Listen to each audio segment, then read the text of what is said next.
بسم الله والحمد لله والصلاة والسلام على رسول الله وعلى آله وصحبه ومن استنى بسنته واهتدى بهدى إلى يوم الدين.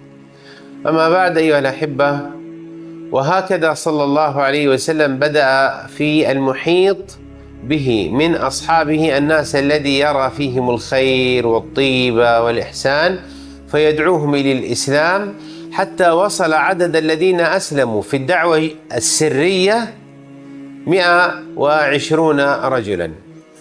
এইভাবে আল্লাহ রাসূল সাল্লাল্লাহু আলাইহি ওয়াসাল্লাম খুব নিকটাত্মীয় যারা আছেন এবং খুব কাছাকাছি যারা আছেন তাদেরকে এবং যাদের অন্তর খুব ভালো এবং আখলাক ভালো তাদেরকে এইভাবে দাওয়াত দেওয়া শুরু করলেন। আর দাওয়াত দিতে দিতে এই গোপন দাওয়াতের ভিত্তিতে মুসলমানদের সংখ্যা হলো 120 জন। وقد رأى المشركون تحركات النبي صلى الله عليه وسلم في الدعوة. আর মুশরিকরা হুজুর সাল্লাল্লাহু আলাইহি ওয়াসাল্লামের দাওয়াতের এই কার্যক্রমটা খুব গভীরভাবে লক্ষ্য করলো। ولكن لم يحسوا بالخطر على ديانتهم لأنه ما كان يواجههم في أصنامهم. কিন্তু এরপরেও যেহেতু তারা নিজেদের ধর্মের উপরে এবং নিজেদের যে আল্লাহ ছাড়া যে তারা অন্য ধর্ম অবলম্বন করত, সেখানে যেহেতু তারা কোনো ধরনের আক্রমণাত্মক বা কোনো ধরনের বাধাগ্রস্ত তারা হইতেছিল না, এই জন্যে তারা স্বাভাবিকভাবেই ছিল। فجمع صلى الله عليه وسلم بني هاشم وبني عبد المطلب. এরপরে বনি হাশেম এবং বনি আব্দুল মুত্তালিবকে উনি একত্রিত করলেন وصنع لهم طعاما এবং তাদের জন্য খাবার তৈরি করলেন। وأخبرهم أنه عليه الصلاة والسلام رسول من عند الله مرسل. এবং তাদেরকে বললেন যে তিনি আল্লাহর পক্ষ থেকে একজন রাসূল হিসাবে প্রেরিত হয়েছেন। وأنه حريص عليهم لإنقاذهم من النار. এবং উনি খুবই চাচ্ছেন যে তারা যেন জাহান্নামের আগুন থেকে মুক্তি পায়। وأنه لا يكذبهم إنما هو الصادق النذير بين يديه عذاب شديد. এবং যেহেতু ভবিষ্যতের অবস্থা খুবই খারাপ এবং খুবই ভয়ানক, এই জন্য উনি তাদেরকে এই আযাব এবং কষ্ট থেকে মুক্তি দান করতে চান। وأخبرهم أن هذه الدنيا قصيرة ونعيم الجنة هو الدائم. এবং তাদেরকে এই সংবাদ দিলেন যে দুনিয়ার এই চাকচিক্য এগুলো খুবই সংক্ষিপ্ত এবং খুব অল্প সময়ের জন্য, এবং জান্নাত বিস্তর এবং চিরস্থায়ী। وأخبرهم أنهم سيموتون كما ينامون. এবং তাদেরকে এই কথাও বললেন যে তারা এরকমভাবে মৃত্যুবরণ করবে, মানুষ যেরকম স্বাভাবিকভাবে ঘুমে যায়। وأنهم يبعثون كما يستيقظون من النوم. এবং তাদেরকে পুনরুত্থিত করা হবে যেমন নাকি মানুষ ঘুম থেকে আবার জাগ্রত হয়। وأن هنالك جنة للمطيعين ونارا للعصاة. এবং যারা আল্লাহ তাআলার ইতাআত করবে, আল্লাহর কথা মানবে, তাদের জন্য জান্নাত রয়েছে, এবং যারা আল্লাহ তাআলার কথার নাফরমানি করবে তাদের জন্য জাহান্নাম রয়েছে। فسكتوا جميعا. এই কথা শুনে সকলেই চুপ হয়ে গেল। فقام أبو لهب عليه لعنة الله وقال خذوا على يديه والله ليفرقن جمعكم. এরপরে সকলেই বিক্ষিপ্ত হয়ে গেল। এই ক্ষেত্রে আবু লাহাব দাঁড়িয়ে গেল এবং বলল, তোমরা তার হাত ধরে ফেলো, কারণ সে তোমাদের ভিতরে একটা বিক্ষিপ্ত এবং একটা ভাঙ্গন সৃষ্টি করবে। فكان سببا في صدهم عن الدعوة إلى الله ودخولهم في الإسلام. আর তাদেরকে এই বাধাগ্রস্ত করার মূল ব্যক্তি ছিল আবু লাহাব। ولكن كان صلى الله عليه وسلم حريصا على قرابته بدخولهم في الإسلام. কিন্তু আল্লাহ রাসূল সাল্লাল্লাহু আলাইহি ওয়াসাল্লাম তার নিকটাত্মীয়দের খুব ইসলামে প্রবেশ করার ব্যাপারে উনি খুবই আগ্রহী ছিলেন। لأن الله قال له أنذر عشيرتك الأقربين. কেননা আল্লাহ তাআলা বলছেন যে তুমি তোমার একবারে নিকটাত্মীয় যারা আছে তাদেরকে জাহান্নামের আগুন থেকে ভয় দেখাও এবং সতর্ক করো। وهكذا أيها الأحبة يعطينا هذا حرص النبي صلى الله عليه وسلم على قومه ودعوتهم إلى الله وإنقاذهم من النار.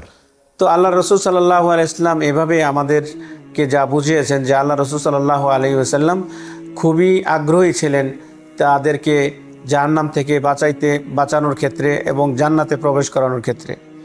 فقد وصفه الله عز وجل في كتابه بقوله لقد جاءكم رسول من أنفسكم. তো আল্লাহ রাসূল সাল্লাল্লাহু আলাইহি ওয়াসাল্লাম সম্পর্কে আল্লাহ তাআলা কোরআন শরীফে বলেন যে আল্লাহ তাআলা রসুল পাঠাইছেন তোমাদেরকে তোমাদের গোত্র এবং তোমাদের নিজেদের মধ্য থেকেই, حريص عليكم তোমাদের প্রতি উনি খুবই আগ্রহী بالمؤمنين رؤوف رحيم. এবং মুমিনদের প্রতি উনি খুবই দয়ালু। فكان رؤوفا رحيما صلى الله عليه وسلم رفيقا. তা আল্লাহ রসুল সাল্লাল্লাহু আলাইহি ওয়াসাল্লাম খুব দয়ালু ছিলেন এবং সকলের খুব আন্তরিক ছিলেন। حتى أن الله عز وجل وصفه في القرآن بقوله فلعلك باخع نفسك أي لعلك مهلك نفسك من أجل أن يدخلوا في دين الله. তো উনি এত আগ্রহী ছিলেন এবং এত মানে ওনার নিকটাত্মীয় যারা আছে এবং কাছাকাছি যারা ছিলেন তারা যেন ইসলামের সুশীতল ছায়ায় আগমন করে, এই জন্য উনি এত আগ্রহী ছিলেন যে আল্লাহ তাআলা এক জায়গায় বলছেন যে আপনি তো আপনার নিজেকে ধ্বংস করে ফেলবেন তাদের পিছনে ঘুরতে ঘুরতে। ولذلك قال له عز وجل عندما رآه كان حريصا يهتم اهتماما بالغا إن عليك إلا البلاغ.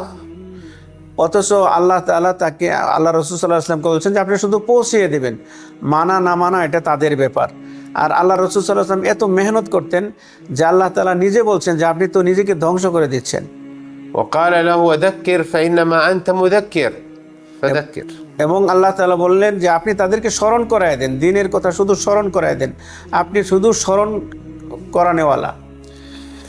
وهكذا أيها الأحبة استمرت هذه الدعوة 3 سنوات وهي الدعوة السرية. তো এইভাবে মানে চুপি চাপি ভাবে দাওয়াতের কার্যক্রম চলতেছিল 3 বছর। وحتى وصل العدد كما ذكرنا وصل قرابة 120 مسلما. আর এই 3 বছরে দাওয়াতপ্রাপ্ত হয়ে মুসলমান হয়েছেন এবং ইসলাম ধর্মে ইসলামের সুশীতল ছায়া আসছে 120 জন। ثم أمره الله عز وجل بعد ذلك أن ينشر دعوته في المشركين. অতঃপর আল্লাহ তাআলা রাসূল সাল্লাল্লাহু আলাইহি ওয়াসাল্লামকে মুশরিকদের মধ্যে দাওয়াত দেওয়ার জন্য আদেশ করলেন। فقام عليه الصلاة والسلام على جبل الصفا. তখন হুজুর সাল্লাল্লাহু আলাইহি ওয়াসাল্লাম সাফা পাহাড়ে আরোহণ করলেন। وأخذ ينادي قبائل قريش. তো উনি সেখানে আরোহণ করে কুরাইশের যে বিভিন্ন গোত্র ছিল তাদেরকে ডাকতেছিলেন। فلما سمعوا صوته قالوا هذا الصادق الأمين. যখন তারা হুজুর সাল্লাল্লাহু আলাইহি ওয়াসাল্লামের আওয়াজ শুনলেন, শোনার পরে তারা বলতেছিল যে সে হলো সত্যবাদী এবং বিশ্বাসী, মানে সাদিকুল আমিন ডাকতেছে। فاجتمعوا حتى أن من لم يستطع أن يحضر أرسل غلاما له.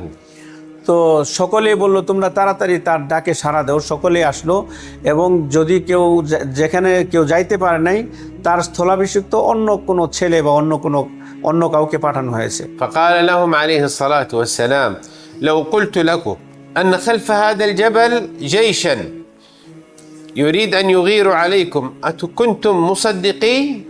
তখন আল্লাহ রাসূল সাল্লাল্লাহু আলাইহি ওয়াসাল্লাম বললেন যে আমি যদি তোমাদেরকে বলি যে এই পাহাড়ের পিছনে শত্রু রয়েছে, শত্রুর দল রয়েছে, তোমাদের উপর আক্রমণ করবে, তাহলে কি তোমরা আমাকে সত্যায়ন করবে এই কথা?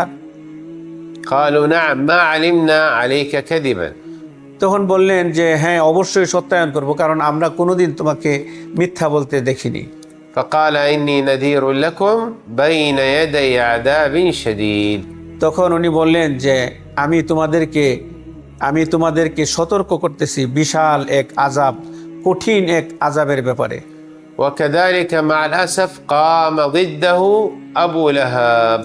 ঠিক ওই সময়ও আবু লাহাব দাঁড়িয়ে গেল ওনার বিরুদ্ধে। فقال كلمة عظيمة فرق بها الجمع. অতঃপর সে রাসূল সাল্লাল্লাহু আলাইহি ওয়াসাল্লামের বিরুদ্ধে মারাত্মক একটি শব্দ ব্যবহার করলেন, যার কারণে সকলেই আলাদা হয়ে গেল। وإلى ذلك الحين نستودعكم الله والسلام عليكم ورحمة الله وبركاته. আজকের এই পর্যন্তই আলোচনা। আল্লাহ তাআলা তৌফিক দান করেন। আসসালামু আলাইকুম ওয়া রাহমাতুল্লাহি ওয়া বারাকাতুহু।